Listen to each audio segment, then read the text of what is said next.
वैशाखको 26 गतेबाट रिलिजमा आउन लागेको फिल्म जारको ट्रेलरमा नायक सौगात मल्लले बाघसँग लडाईँ गरेका छन्। इन्द्रबहादुर राईले लेखेको कथामा यसका मुख्य पात्रलाई बाघले लतारेको दृश्य रहेको छ।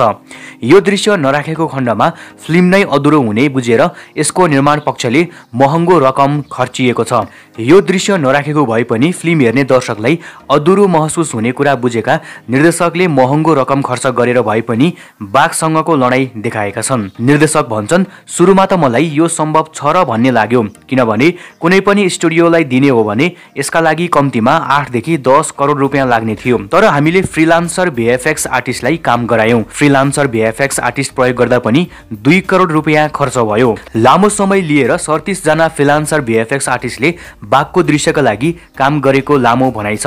उनका अनुसार फिल्ममा 8 मिनेट लामो बाघको लडाईँ रहेको छ। इन्द्रबहादुर राईले सन् 1800 को दशकको विषयलाई आफ्नो कथाको विषय बनाएका थिए। सोही कथालाई निर्देशकले फिल्ममा देखाएका छन्।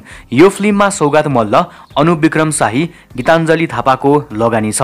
तपाईहरु पनि वैशाखको 26 गतेबाट रिलिजमा आउन लागेको यो नयाँ फिल्म जार हेर्नका लागि कतिको एक्साइटेड हुनुहुन्छ कमेन्ट गर्न भने नभुल्नुहोला।